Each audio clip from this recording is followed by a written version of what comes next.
Baik, kita mulai. Selamat pagi. Assalamualaikum warahmatullahi wabarakatuh. Selamat bertemu kembali di channel Secara Sederhana, sebuah channel yang membahas teori dengan cara dan bahasa yang sederhana. Semoga bisa menjadi referensi untuk belajar supaya bisa lebih mudah untuk memahami sebuah teori. Nah, hari ini kita coba membahas teori efikasi diri dari sudut pandang MSDM, gitu ya. Nah, video ini nanti insya Allah akan masuk ke dalam playlist variabel penelitian. Jadi di channel ini nanti akan ada, insya Allah gitu ya, akan ada playlist variabel penelitian. Jadi ini tujuannya untuk memudahkan kalau misalnya ada yang ingin membuat sebuah penelitian, gitu ya, bingung variabel ini berhubungan dengan variabel apa atau variabel ini dipengaruhi oleh variabel apa. Jadi saya buatnya satu playlist namanya variabel penelitian. Jadi video-video dari variabel penelitian ini sebenarnya tujuannya untuk menggambarkan hubungan antar variabel, bukan menjelaskan isi dari teorinya. Nah, itu mulai dari efikasi diri.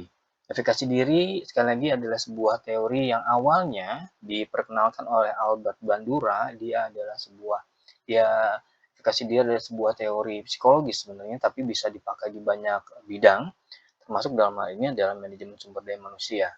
Secara sederhana, efikasi diri adalah tingkat kepedean dari seseorang dalam mengerjakan sesuatu, gitu ya. Jadi efikasi diri keyakinan individu terhadap kemampuannya untuk mencapai tujuan atau menyelesaikan tugas tertentu. Sekali lagi, efikasi diri ini adalah sebuah keyakinan yang dipunya oleh seorang karyawan, di mana dia bisa berpikir bahwa dia bisa menyelesaikan dan bisa berhasil dalam keadaan tertentu.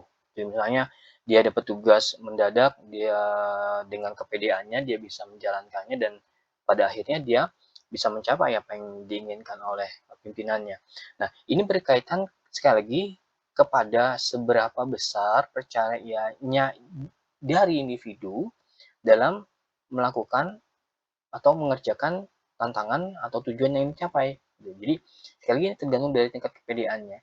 Nah, dalam hal ini kita bisa lihat bahwa yang namanya efikasi diri ini bisa mempengaruhi banyak hal gitu ya. Bisa dipengaruhi banyak hal. Ada juga yang disebut sebagai kinerja, motivasi, kepuasan kerja itu banyak. Jadi efikasi diri bisa mempengaruhi dan bisa dipengaruhi. Jadi sekali lagi, kepercayaan diri ini melekat pada seseorang, tentunya tingkat kepercayaan diri tiap orang beda-beda. Nah, tingkat kepercayaan ini sekali lagi dipengaruhi oleh banyak hal juga dan tinggi rendahnya efikasi diri juga mempengaruhi banyak hal juga. Nah, tentunya kita perlu tahu dulu, ada tingkatnya, ada tingkat PD-nya, ada tingkat efikasi diri. Efikasi diri ada yang bagus, ada yang rendahnya, ada beberapa metode yang bisa dipakai gitu ya. Ada dalam bentuk kuesioner atau survei gitu ya, ada dalam bentuk wawancara, ada dalam bentuk observasi dan studi kasus. Kita tidak membahas ini. Sekali lagi ini hanya video ini hanya membahas bagaimana hubungan antar variabel. Kita tidak membahas tentang lebih detail lagi tentang apa kuesioner dari generalized self efficacy gitu ya, nggak juga ngebahas tentang Bandura self efficacy, nggak ngebahas itunya, tapi ngebahas ini adalah sebuah variabel gitu ya. Nah, kita lanjut. Sebenarnya efikasi diri itu mempengaruhi apa sih? Gitu. Jadi kalau misalnya dalam penelitian kan ada variabel yang mempengaruhi dan variabel yang dipengaruhi. Nah, ini adalah yang menjadi yang mempengaruhi. Jadi efikasi diri mempengaruhi apa gitu ya.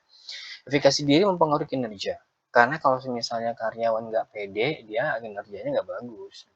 Efikasi diri juga mengembangkan karir. Kalau karyawannya pede, kerjaannya bagus, kinerja bagus, jadi pengembangan karir juga bagus, gitu ya.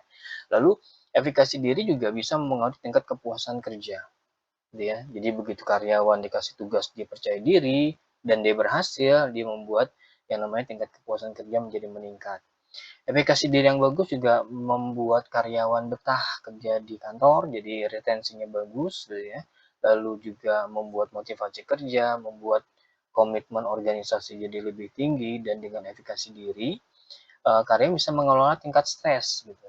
Jadi ini cukup bagus, gitu. Jadi ini ada beberapa yang saya tulis, tentunya tidak semua. Nanti silahkan dicari lagi, gitu ya, apa yang bisa dipengaruhi oleh efikasi diri. Jadi ini sekali lagi, slide ini menggambarkan bagaimana efikasi diri ditempatkan sebagai variabel yang mempengaruhi atau variabel X, gitu ya. Nah, berikutnya, apabila efikasi diri ditaruh di variabel Y atau variabel yang mempengaruhi, maka efikasi diri dipengaruhi oleh pelatihan dan pengembangan. gitu. Semakin bagus pelatihan dan pengembangan, nah maka akan membuat karyawan mempunyai skill yang bagus hingga akhirnya dengan skill yang mereka punya ini, mereka bisa mempunyai tingkat kepedean dalam mengerjakan sesuatu. Gitu. Misalnya karyawan front office yang bahasa Inggrisnya kurang bagus, begitu dikasih pelatihan bahasa Inggris, conversation atau apapun gitu ya, itu membuat karyawan jadi lebih pede dalam bicara dalam bahasa Inggris gitu ya. Atau juga gini, efikasi diri dipengaruhi oleh usia misalnya. Biasanya usia muda ini lebih mudah untuk mendapatkan pengaruh hingga akhirnya efikasi dirinya bisa lebih bagus dibandingkan misalnya yang sudah dewasa atau tua gitu ya, yang kurang pede gitu hingga akhirnya jadi agak susah dalam meningkatkan efikasi diri. Gitu juga dengan pengalaman kerja, gitu juga dengan pimpinan yang terlalu kaku membuat karyawan tidak mempunyai efikasi diri atau terlalu dominan gitu ya, hingga akhirnya membuat karyawan kerjanya juga tidak all out gitu ya. Dan budaya organisasi misalnya ada tingkat senioritas yang tinggi yang dipegang oleh organisasi ini membuat yang namanya efikasi diri tidak berkembang dengan baik. Atau juga mungkin kesehatan mental atau mental illness gitu ya, yang sering banget digaungkan di Gen Z gitu ya, tapi yang jelas ini adalah bagian dari hal-hal yang mempengaruhi efikasi diri. Sama seperti yang tadi, saya hanya mencantumkan beberapa aja, tapi yang jelas nanti ini hanya gambaran aja, nanti tinggal dikembangin lagi lebih jauh lagi, gitu ya. Nah, kesimpulannya apa? Kesimpulannya di sini adalah yang namanya efikasi diri adalah sebuah kemampuan yang dimiliki oleh karyawan untuk mengerjakan sesuatu dan ini berhubungan dengan psikologis. Apakah dia yakin mengerjakannya, apakah dia mampu bisa mengerjakannya, dan seterusnya. Kemampuan ini, keyakinan ini yang membuat karyawan bisa bekerja lebih bagus, bisa membuat karyawan bisa melihat dirinya dan nanti berkembang karirnya dan seterusnya. Ini adalah efikasi diri.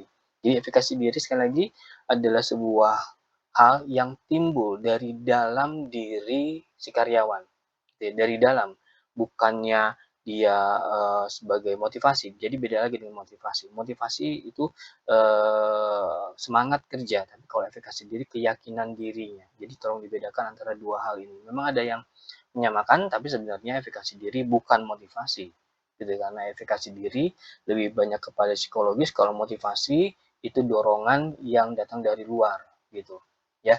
Jadi ini adalah sekali lagi bagian dari video yang ada nanti di playlist variabel penelitian. Jadi silahkan nanti lihat nanti teori-teori lain di playlist variabel penelitian. Mudah-mudahan nanti akan berkembang terus sehingga akhirnya nanti akan lebih mudah untuk kita kalau mau bikin sebuah penelitian nanti akan cari temennya mana nih, X-nya mana, Y-nya mana, seperti itu.